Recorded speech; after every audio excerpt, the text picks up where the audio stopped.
It's time, people. It is conference championship weekend. We have two barn burners today. Finally, AG, we can say that, and we're not being sarcastic.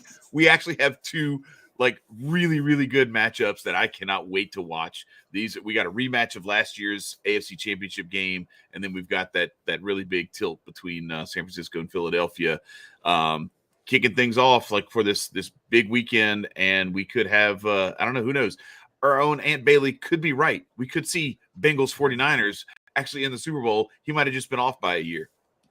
Listen, if that happens, we got perfect marketing opportunity right there because we can just say, listen, right. We were so far ahead in the future. We didn't even know how far we were. So my bad, but look, we're steering you in the right direction. Baby. We're on the right track. You know what I mean? Yeah, it would be crazy if that happens. I was thinking about it. Imagine that happens. And then next year it's the Bills versus Brady, like we called in the beginning of this season. Right. How funny would that be if we're just 1 year ahead every single year that we do this? Then we just got to start thinking a year ahead and, plan accordingly for that. But these should be two great matchups. I'm definitely excited. They're very tricky matchups too. If anybody's getting on any of these shows, if you're watching anything or looking through Twitter and somebody's telling you nah, I found the edge, this is for sure. I got the Chiefs, I got the Bengals, I got the Eagles, I got the Niners. They're full of shit. They're bullshitting you. There's no clear-cut edge in this game. These games are going to be very good games. And the best bet on the day, in my opinion, is teasing both of these dogs up to 7. It's going to be close games, in my opinion. You tease both of these dogs up to 7, +7 on FanDuel, you're getting +100. You want that extra point for the extra comfort, 7.5, you're getting -110. So me personally, I'd rather push for the +100 than the -110. Whatever. I'll take my chances on that. But these are going to be close games, man. Right. I can't call it either way. Now, I think the Bengals and 49ers are going to win. Those would be my two picks. But, I'm not confident enough to just come out here and say slam those money lines. You know what I mean? These games could go either way. But this +7, I love that. Yeah, no, I'm with you. I'm on that. And the other thing, our own John Ryan, good friend of the show, sent me a text this morning that he's got a line on these close spreads, 2.5 points or less, that the average lead changes per game for conference championships in the history of the NFL is 5 lead changes per game with a spread this tight. So this is a great opportunity also to look at some in-game action, because we could see these games kind of swinging back and forth, and you could take an opportunity. If you really like the Bengals, just wait for them to get down by a score. You really like the Chiefs, wait for them to get down by a score, because it's bound to happen. These teams are probably going to be going back and forth, and you're going to see some lead changes. And in this case, we actually do have. I think this is I looked at it when the lines first opened up for the futures, when they reset the lines after the divisional round last week. I've never seen it this tight. The favorite to win the whole thing was the Eagles, and they were at +240. The dog to win the whole thing was the Niners, and they were at +280. That's they're all basically the same. This is funny, Chad. Evenly matched foursome that we've seen in years. I was on picking winners yesterday to talk about these games with Ty, and I said to Ty, I said kind of the same thing, but I was like, look, we're young. Me and Ty are pretty young, so we've only been doing this whole betting thing and really paying attention to odds and things like that for a few years now. Since college probably, so 5 years, 4 or 5 years, really. Yeah. But this is the first time I've seen it that close. So I was going to actually ask you and say, with your experience, is it like this a lot, or have the last couple of years just been a clear-cut favorite? But no, this is unordinary, right? Yeah, you'll typically see a lot of time. We know a lot of times there have been those years where it's the Patriots and everybody else. There's a clear-cut favorite. There's a clear-cut favorite to win the whole thing. Now, here's the thing: if Patty Mahomes was fully 100% healthy, they might have been that anyway. That worry about the ankle might be something, because they've been there before. They've been there a couple times. You would think that they would be the favorites because they're in their position that they're comfortable in. I don't know though, because even with him completely healthy, what are you going to do? You're going to bet against Jalen Hurts and the MVP caliber season that he's put together, and AJ Brown and Devontae Smith and Miles Sanders, and that defense with Hassan Reddick, and they've got some guys that really get after it, and they put together the record. What are they? 16, 17-1, 18-1 now at this point. it's a group of like, this is the closest we've had to like 4 juggernauts. You have the defending AFC champion in the Bengals, who is one of the lowest rated teams on this, in this foursome.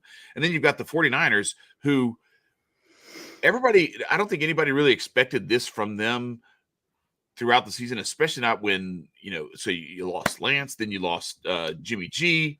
So now you're on Brock Purdy, but now he's playing better than any of their quarterbacks were playing all year. It's like the Jets, dude. It's crazy. It's like the Jets, man. It took everybody getting hurt and getting benched and things like that to find out that your best quarterback was on the bench anyway, Mike White.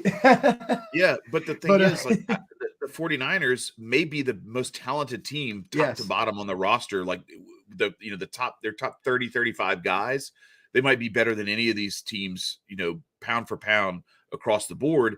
And then you go to the Chiefs, and it's like, well, the Chiefs have been there like 4 out of the last 5 years. They've been to is it 5 years in a row they've been to the AFC Championship? So this is as good as it's gotten in a long time. Like I remember, there's some other years where it's been, you might have a couple of teams, and then there's maybe like one team that just kind of snuck in and they don't really belong there. And you look at the way that they got there, and it's just kind of like fool's gold a little bit.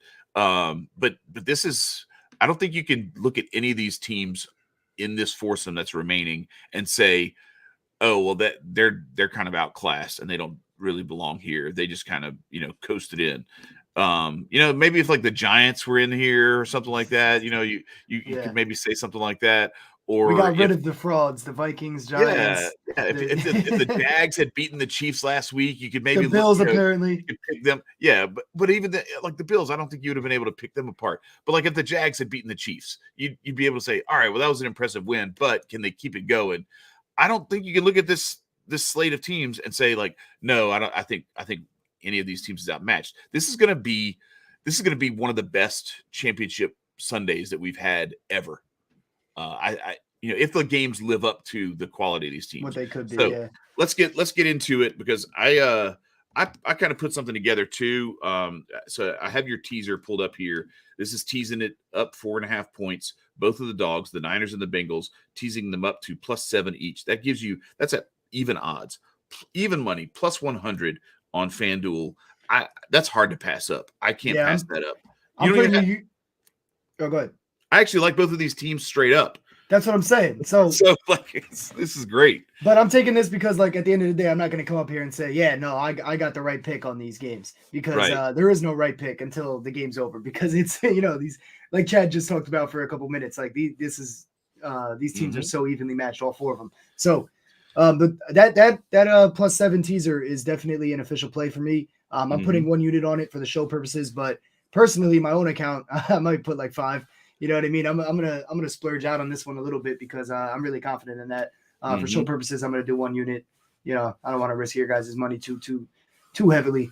Right. We've been keeping it to a unit every play. So yeah. So if you want a low risk, high reward play, this is what I'm throwing together here. I talked about this with AG right before we came on, but basically what I'm looking at for this parlay is, we went to the well with Boston Scott last week, and it paid dividends. Now, granted, they're not playing the Giants this week, so it's maybe a little less likely, but he's at +700 to score a touchdown. So the way that I've constructed this thing is, I'm picking the dogs to win straight up. I'm picking the money lines for those dogs, but then I'm picking someone from the opposing team, from the favorite, to actually score a touchdown in these games. So this could very easily hit. But here's the thing. What you're about to see is that these odds are crazy. So right now we're already at 45-1. And then for this Chiefs-Bengals game, I've got the Bengals money line, but I've got who, Travis Kelce, scoring the anytime touchdown. And that gives us almost 100-1 odds. So even if you just drop $1 on this thing, you stand to win $99.60 on this one. I can't not like this. So I know you talked to me about like possibly going a different route. I think I might actually do an additional play with this one. It's around 20-1 odds if you take Travis Kelce and replace him with Jamar Chase, so that it's the team that I have favored to win this game, actually with the player scoring the touchdown. And then instead of Boston Scott, going with Deebo Samuel. that brings it down to more like 20-1 odds instead of the 100-1 odds. I still like this as well, but it's just the payoff's not quite as high. Actually, no, it's 13.5-1. Sorry.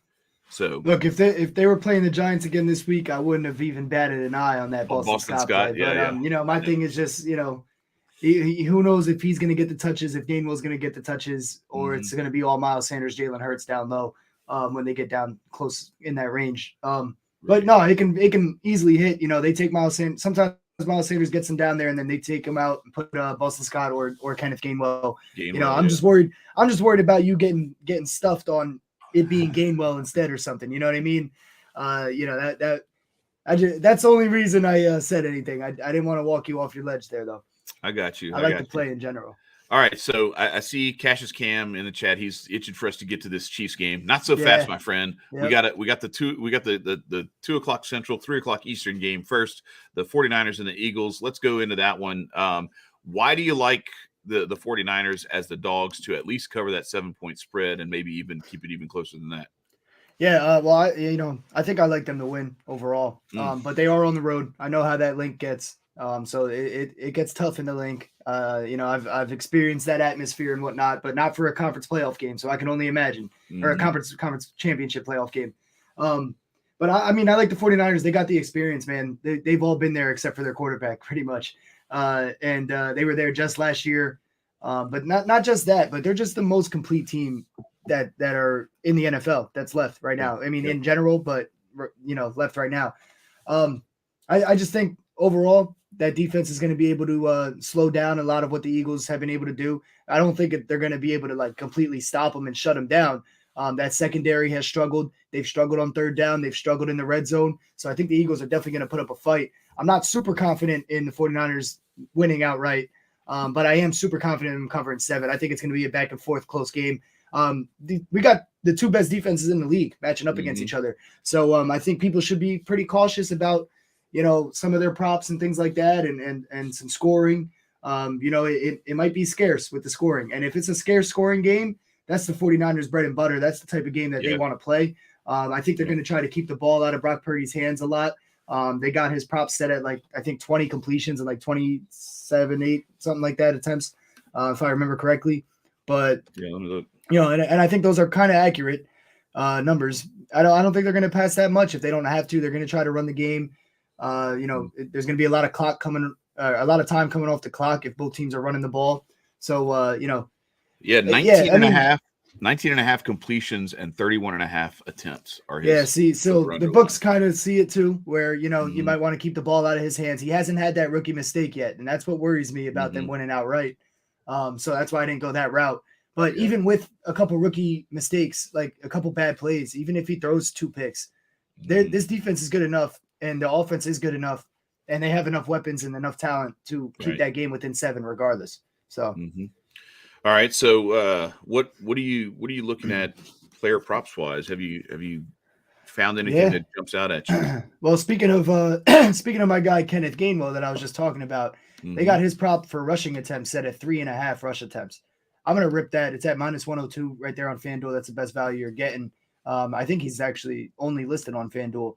But I'm going to put 1 unit on that. It's just such a low number. His attempts? Yeah, rush attempts, 3.5. Okay, yeah, they don't have – I got Sanders and Hurts is the only ones showing up here. Oh, shit. All right, well, hold on. Let me see if they took him down. Damn, that would suck. I locked it up in my account. Well, anyway, I like it because, when you're playing against the 49ers – it's real tough. Now I still got, I don't know. It listed on covers, but I took it on FanDuel. I don't know if I guess it's just not there. They took it down or something. Yeah, they got his rushing yards at 11.5, but I don't see the attempts. I'm only showing Sanders and Hurts. Well, I guess as a worst case scenario, the yards isn't a bad play. I liked him at 4 attempts just because when you're running into that 49ers steel wall there, you don't want to do it with Miles Sanders every play. You don't want to do it with Jalen Hurts every play, especially with the shoulder and everything that he's nursing right now. So, I was thinking you got to mix in some Gainwell. We missed on the Kenneth Walker prop for rushing attempts in the wild card weekend against the 49ers. And DJ Dallas, before that game, had 2 carries a game for the last 8 weeks. And then they gave him 6 carries against the 49ers. There's a reason for that. It's because you can't just run Kenneth Walker or your top guy, Miles Sanders, into that wall over and over and over and over again. These other guys got to get involved. So, that does lead credence to your Boston Scott play also. But, I like that play. Hopefully it comes back before game time. I will update on Twitter if it comes back. I'll keep an eye out for it.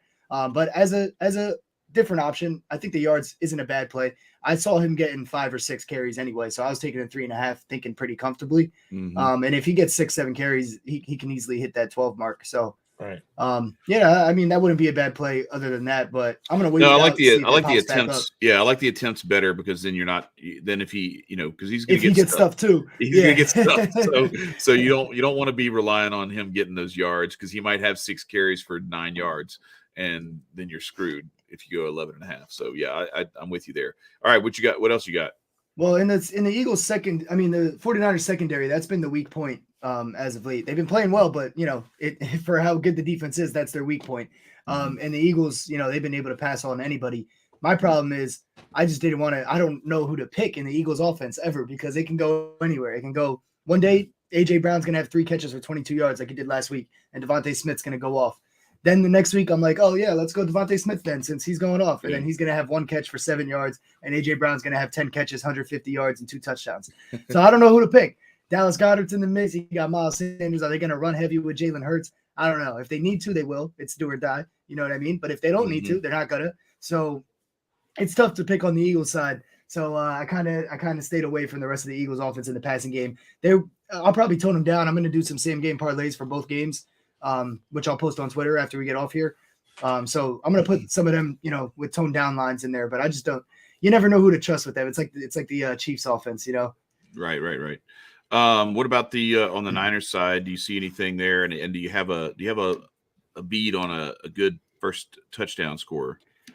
So not necessarily first touchdown scorer. I haven't asked Big Mike yet. I gotta ask Big Mike who we got. Gotta go to the swamp. I was gonna go for a touchdown scorer though, so it's funny you mentioned that. But this is anytime. Deebo Samuel, I love the value. You're getting plus 180 on DraftKings. I think it's plus 175, 170 on FanDuel. Yeah, so I mean, if you have DraftKings, the last I saw, that was the best value, plus 180. But Deebo, man, I don't want to say he's due because he did get one in the wild card round, but Eli Mitchell's probably not going to play. Yep. You got Tevin Coleman fresh off the practice squad. He would be the backup for CMC. You don't want to give him the ball on the goal line. Brand new to the official roster in the conference championship game. That's not where you want to go on the goal line, especially when you got CMC there anyway. But CMC is banged up too. So you don't necessarily want to run him into that brick wall with all those big guys for the Eagles too up front. Not over and over and over and over again, at least, especially down in the goal line. And I think teams are kind of catching up, and well, not catching up necessarily because it's been working, but how, if you're the Eagles defense, how are you not used to it already from watching film where the 49ers get down to the goal line and they run right up the middle with Eli Mitchell or CMC and they get in for a touchdown? Right. This 49ers team is going to have to get creative down there, I think. That assumes rational coaching from the Eagles defense. Yeah. But they've been the best team in the league all season consistently. So I guess I can trust them with that, as of right now. So I think they're going to just play all out even if CMC is in that backfield, maybe a Debo end around, sweep, something like that, or put both of them in the background, little misdirection type of thing. I think they're going to have to get creative to score down in the goal line. And that's why I love Debo. And then obviously there's always the chance of him breaking a 70-yarder or something like that. Right. On a that's what I was going to say. There's so many ways he gets involved. So many ways this can happen. But I like it even more because they're giving us good value, one, but Eli Mitchell not going to be a factor. He would steal some backfield carries, especially down close. I think that, instead of putting Eli in there, because there's going to be a situation where CMC runs 30 yards to get them down there, and then he's a little gassed. Debo will be in the backfield, I think. Well, and there's also that outside chance that CMC, aggravates his ankle injury, right. and then he ends up, either missing, a quarter or so, or maybe even, getting knocked out early, and then they have to rely on Debo. And then they're going to have to rely on Tevin Coleman too. But I think Debo is going to be the guy who they're going to count on for those explosive plays. So I like it. I like it a lot. You got anything else for this 3:00 game? No, not officially, but until the Twitter same game parlay. So I will put same game parlay up on Twitter. Probably do like a half unit each, just to have some fun, have some stuff to root for during these games, for each game. But other than that, I mean, and I didn't want to say Debo's due because he scored 2 weeks ago in the wild card, but like he's due in general. He has not had a lot of Yeah. touchdowns this season. He had a couple weeks where he was banged up and whatnot. But you know, they got to, it's do or die right now. So they're going to pull out all the tricks, especially when they're down close. I think that they know they can't settle for field goals like they did against Dallas last week. Right. They got to punch that ball in. They're going to get creative. Debo's going to be heavily involved in that. I can see like some kind of some Chiefs style offense down in the goal line there, except with Debo as Travis Kelce, you know, something like that, or like Jerick McKinnon's role, but Debo. You know what I mean? Don't sleep on my man George Kittle though. Like, no, not at all. I wouldn't either. It's I'm gonna have to look at that because I might put something out there for you pregame for Mr. Kittle because I think he could have a big day as well. Oh, yeah. But we are ready to move on from this game to the evening game between the Chiefs and the Bengals. But before we do that, a word from menoforder.com. In a world lacking in masculinity, there's menoforder.com. We write about the most important things not being discussed from a strong male perspective. You can find articles on money, dating, mindset, culture, crypto, and more, written by men and for men. If you're tired of the beta male perspective and want to masculinize your thinking, go to menoforder.com and check out some of our articles.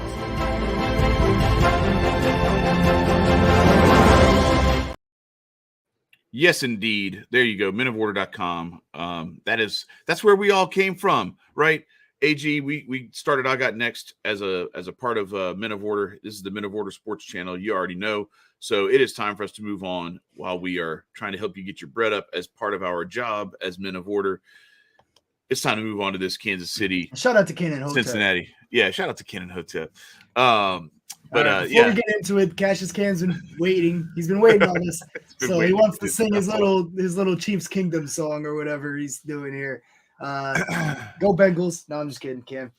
Shout out to Cassius Cam. He said Pacheco's gonna have a day. Watch. I agree. He's the Tiger, baby. He's one of my official plays. We will get into that in a second here. Shout out to Jersey, Isaiah Pacheco. You always got to throw that shit in there. Man. Hey, Cam threw it in there. I'm just saying. So this is a tough one because there's a lot of stuff at play here, right? You got Patrick Mahomes' ankle injury. How healthy is he really going to be?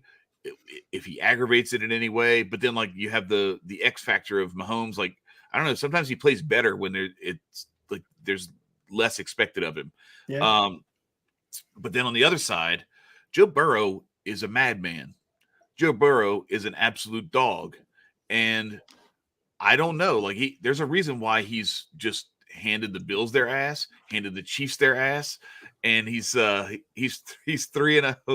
He's 3-0 against the Chiefs. My fault, Cam. Does he keep it going? And can the Bengals keep it going? And look, you got to give respect to Zach Taylor. Like the way that he has constructed this team. They had all their struggles with the offensive line last year. They're still having some struggles now with a couple of injuries on that line. They're out a tackle and a guard this week, but somehow they find a way to protect Burrow just enough, and Burrow makes plays, and he's got elite receivers in Jamar Chase and T. Higgins. And he gets the ball out fast. Gets it out quick. That's what I mean. He needs to, but it works. He does it well. Joe Mixon's got a little dog in him too. So this is a tough one to read because there's a lot that leans in favor of Kansas City in this game, all things being equal. Can Cincinnati actually beat them 4 times in a row? Are they going to get that revenge from last year's AFC Championship game where they kind of blew it when they had a 21-3 lead and then they had the ball on the goal line and didn't get a playoff with 5 seconds left? Patty Mahomes fixed that one. I can't. I mean, come on, best quarterback in the league. What was he doing? I mean, and not only the best quarterback in the league in general, but he was the best at just making the right decisions all the time and just managing. He's not a game manager, but he was the best game manager also. The most talented and best playmaker at quarterback also. And what was he doing? I mean, you cannot convince me that he didn't throw that. I'm sorry, but you can't convince me he didn't throw it. If you go watch that shit, you'll understand. So what I see in this one is I think we're back to the same thing. I think this is going to be the second of 2 legendary conference championship games Yeah. And this is going to be some of the stuff that NFL films, RIP Steve Sable, but like the stuff that he would have done, like some of the most epic breakdowns of, that our kids would have been watching for years to come. I think that's what this weekend has the potential to be. And I think it's going to be that. And this game, I think, is going to be close. I think it's going to be back and forth. Both of these teams are going to throw haymakers at each other. And I think this is going to be, I like the Bengals in this game, but I at least like them, like you said, to keep it within a touchdown. But what do you see as the way that if one team or the other has an advantage, where do those plays come from?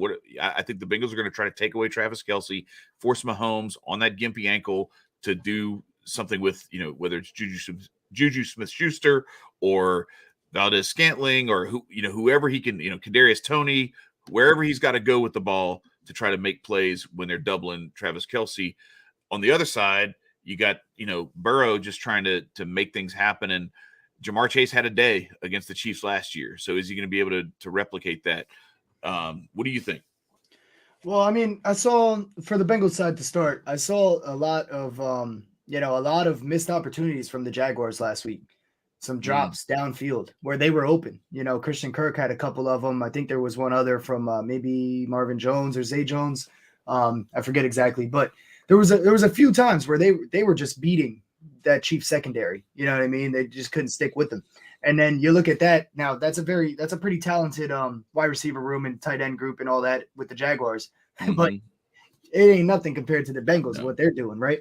So Jamar Chase and T. Higgins are not Zay Jones and Christian Kirk. Yeah, and then you got Christian Kirk and Zay Jones are like a diet version of that. But then you got Hayden Hurst and Tyler Boyd too, who are factors. Joe Mixon can get involved in the passing game, so can Samaje Perine, as we've seen plenty. And the Chiefs, they have not defended running backs in the passing game very well this season, so that might be somewhere you want to look. But I just feel like if the Bengals are going to get the edge, it's going to come from that passing game because, Jamar Chase is making those catches. T. Higgins is probably making those catches, I would think. So that's where I see that edge coming. I do agree with you. I think they're going to try to double Kelce, make someone else beat you. I mean, you got to at this point. If any defense, if you're not the 49ers, like if we see Chiefs 49ers next week or in 2 weeks, then it can make sense. You won't necessarily have to double Kelce. You can kind of play a balanced defense because you got Fred Warner in there. You got, you got some dogs on that defense. I think the Bengals, their best strategy is going to be to kind of focus in on Kelce, make Juju Smith-Schuster have a day. He hasn't had a day in a while. Make him do it. Marquez Valdez-Scantling, Jared McKinnon, Kadarius Toney. It was his birthday the other day. Maybe Patty Mahomes is going to get him a birthday present or something. But yeah, I mean, I see the edge coming from that. And then for the Chiefs side of the ball, you got to just find a way to get Kelce involved, even if he's getting double teamed. You got to get creative and just you got to get him to rock. Here, I'll read Cam real quick. He just dropped something. Mahomes will be in the pocket. There's going to be a battle of zero lines, period. Oh, O-lines. Zero lines. My bad. Period. Whoever gets to the quarterback will win. I can agree with that too. And in that case, are you worried at all, Cam, about the ankle? If he has to escape and do Patty Mahomes things, are you worried that he won't be able to? I mean, I know he seems like he's all right, but if that thing gets tweaked, like Chad said in the beginning of this, then that could go downhill fast. Yeah. I see Pacheco having a big game too, so that's actually one of my plays. So Cam already mentioned that, so I'll get into that. So let's get into it. Yeah, what you got? Yeah, I got Pacheco at his rushing prop over 49.5. That's the best number, best bang for your buck. You're getting -110 on FanDuel. Let's see if it's switched up in the last hour. -110 at 49.5. Yep. There you go. Yeah, so I'm locking that in with a unit. And there's some other things I'm looking at in this game, but I don't really want to force anything. And we got 4 or 5 hours before that game starts. So I'm just going to keep thinking about it. I'll update on Twitter and everything. Make sure you're following that Twitter. Link's right there in the description box. Because there's a couple other things I'm looking, like to your point about double teaming Travis Kelce. Do the Chiefs go Noah Gray a little more than usual? He usually is good for like one catch downfield, 27 yards, 15 yards, something like that. Does he get maybe 2 this time? I think he's plus money for catches, for 2 catches. And then his prop is at like 13.5. So if they are double teaming Kelce and they're all over him blanketed, do you go a 2 tight end set and try to sneak Noah Gray out? Because he's capable of getting the ball downfield. He makes the catches when they're thrown his way. And then you got Juju Smith-Schuster. I mean, he's going to have to show up. He's going to have to get open and make plays because I agree with you. I think they're going to be keyed in on Travis Kelce. Why wouldn't you be? Yeah, so let me see. I want to see something here. So receiving yards. Where's they have Jarrett McKinnon? That's what I wanted to look at. That's a good play too. Yeah, o- yeah. I Over don't over even know how. over I didn't mention 29 his and a name. half. I want to see his longest reception as well. 3.5. Oh no, that's total receptions. My bad. Like that doesn't make any sense. I clicked on the wrong button. All right, here we go. Longest reception. 14 and a half. All right, so I would probably go with the over on the receiving yards total, because here's what I'm thinking. So if I'm game planning this, what I'm doing if I'm Andy Reid is I'm sending Kelsey on like either a deep corner or a seam route or something like that, where the expectation is he's going to draw that double team, draw that bracket coverage. So you're going to have a linebacker kind of drop underneath that route, and you're going to have a safety over the top of it. What I could see happening is that's a great opportunity to let the pass rush get to Patty Mahomes, and then get that O-line out there on the screen, dump it off to McKinnon, let him go to work, because him in space is explosive. And I think that's the way you've got to do it if you're the Chiefs, is get some of that creative stuff going where you capitalize on what Cincinnati's trying to do aggressively. You take advantage of their aggressiveness and use it against them. And I think Jarrett McKinnon could be the beneficiary of that. So that's one of the things I'm looking at. Yeah. I don't know. Cam agrees with me on Noah Gray. Should I rip it? We got faith in Cam here. I got faith in Cam. All right. I might rip it with you, Cam. Yeah, Let's go. Let's do it. So I think I'm going to go with the. I'll let y'all do that one. I think I'm going to go with this Jarrett McKinnon over on his yardage play. I like him over 29.5. Not as a parlay there, but just straight up. On FanDuel, we're getting Noah Gray over 13.5 yards for plus 100, and we're also getting 2 catches for plus 112. The best value you're getting on 2 catches is plus 115 on BetMGM, but I saw somebody on Twitter say that FanDuel is letting us put the receptions in the same game parlay this week. Yeah, it is. I've got receptions and yards in there right now. I'm thinking maybe we go Noah Gray over 1.5 catches and his 14 yards here.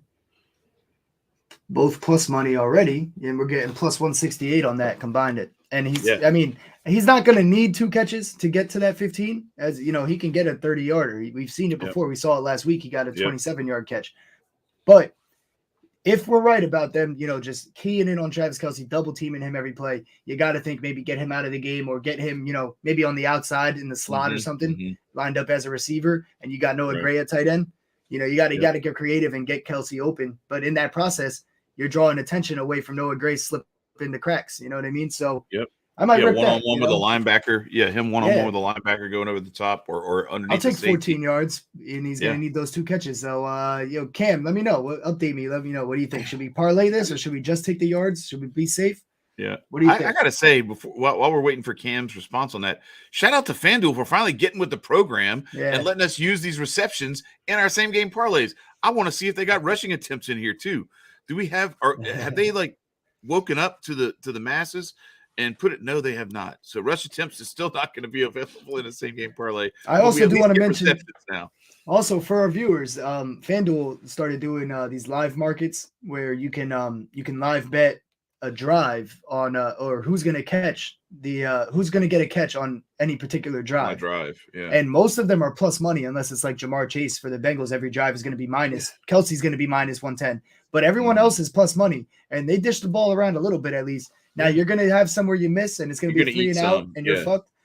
Now I'll tell you right now, I was using $2.50 or $5 bets all day on Sunday throughout those games, and I went up $60 doing it. Nice. On $2.50 or $5 bets. Just picking, I picked like 1 or 2 guys every drive, but you got to be watching the game. I mean, you got to have a feel for football too. Right. Like I'm able to just as I'm watching, oh yeah, they got to go tight end because they haven't gone there. They got to run these types of plays. You got to get it before the drive starts. It locks up after that. So you got to kind of just play ahead, but you kind of got to just get a feel for what's going on, how these offenses are running. So I usually wait for the first 2 drives from each team, and then I start ripping them. Shout out to my boy Fred, in case he's listening, because he's the one who put me on to this. He made money on the Saturday. He was like, "Yo, let's make some money Sunday. Here, do this." I'm telling you, $5 bets. You just $2.50 a pop on the juicier ones, and then $5 on like the Travis Kelce, Jamar Chases of the world, where you're gonna get plus 100 or minus 110, minus 120. As long as these games are close and it's not a situation where one team's gonna be running the ball for the whole drive, it's a good market. And I was able to cash out pretty well with it. So. Yeah, you got to be smart about it too. So what I'm going to probably do with that is, you got to get a read on the game, the flow of the game, and everything. Because what you don't want to do is start throwing good money after bad. When these, because we've seen it happen before, where these types of matchups, where the expectation is it's going to be a shootout, and both teams go through this drought of 3 and outs, like 4 possessions in a row. You want to just kind of like back off, let somebody get some momentum going, and then when let's say the Chiefs go down and score to take the lead back. Well, then I'm definitely on the Bengals to have a drive, that next drive, because now you started to open things up. But if they're kind of playing this like feeling each other out game, and they're running the ball on 1st and 2nd down, and then they're throwing on 3rd and 7, and it's incomplete, and the defenses are locking up, stay away from that. Don't waste your money on that. But then once the momentum gets going and they kind of get the wheels greased a little bit, now you can start playing with that and doing what AG said, kind of seeing the game, playing that chess game of like, okay, well, they haven't gone to the tight end in this many, in however many pass plays, and they haven't gotten the running back involved, and they're getting a good pass rush. So maybe look for a little dump off in the flat, or maybe a little screen pass or something like that. So yeah, absolutely. And yeah, so Cam says he really likes this play, the same game parlay of Noah Gray over 13.5 yards and over 1.5 receptions. So we're just looking for 2 catches for 14 yards, and we cash at plus 168. And he says he thinks that's a steal. So yeah, that's right. That's right. I'm with it. I'm riding with it. Yeah, I especially like the fact that in a situation like this, there's not. As stacked as, well, not stacked, but like Patty Mahomes makes the Chiefs offense look stacked no matter what. They lost Tyreek Hill, didn't miss a beat, right? But it's really not stacked. You know what I mean? It's Travis Kelce or bust. Now, if they're locked in on Travis Kelce, you're going to have to find other guys to make plays. And Noah Gray is definitely one of those guys who makes clutch plays for them all the time. That's for sure. I'm just scared about it being one clutch play. That would suck. But nonetheless, it would be all good. We're risking maybe a unit on it. I'll make that official on Twitter before the game kicks off and everything. Other than that, I mean, there's a couple of these markets with the the game specials on FanDuel. It's a couple of these I would like. In the 49ers Eagles game, I would have loved to do that field goal and touchdown in each half play. Right. But guess what they did? They didn't put it up because it's the perfect game for it. Yeah. So they're aware. If they do, it'll probably be like minus 200 or something like that. It's not even up, man. I'm saying if they ever do put it up, it'll be like compared to it's usually plus 2,100 or whatever. Right. But yeah, so I'm gonna keep my eye out for that. So just keep an eye on the Twitter. I'll have everything up before game time and everything like that. Obviously, we're gonna do a same game parlay, of course. And in terms of that teaser, since we didn't really mention it when we talked about the Chiefs Bengals game, I feel the same exact way. The same explanation I gave for the 49ers Eagles game is the explanation I would give for that. I like the Bengals in this game, kind of, but I said kind of for a reason. You know what I mean? Right. But I definitely think they'll keep it close. And, Chiefs, they're capable of running away with it, but I don't think they'll be able to do that. They don't have the firepower to, the Bengals will be able to keep up regardless, even if they're losing this game. Yeah, so one more time, here's that teaser for you guys if y'all want to look it up. This is the Niners and the Bengals, both dogs. They're 2.5-point dogs, both of them, the 49ers and the Bengals, on the road in these games. We're teasing it up 4.5 points to +7 for both teams, and that FanDuel is giving you +100 odds on that, even money for those games to be within a touchdown. That's really hard to pass up. So I like it, and I'm going to the window with it. So anyway, we appreciate you guys for joining us. AG, you got anything else? No, that's it. Just even if you want to be a little bit safer on that teaser and you want to take that extra half point for both teams and make it 7.5, so a touchdown cashes you, that is minus 110, which is also still good. That's still solid good value. I'm just going for a little extra. I'm all right if we push, whatever. We'll run it back in a couple weeks. You know what I mean? So that's right. Absolutely. All right. We thank y'all for joining us. Happy betting. Good luck. Go follow at MOO_sports. That's the Men of Order Sports Twitter. There it is right there on the screen for you. And with that, we will say sayonara and leave you with this message again from Men of Good Order. luck, Cam. Peace, y'all.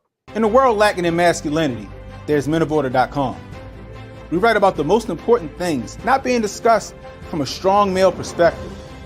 You can find articles on money, dating, mindset, culture, crypto, and more, written by men and for men.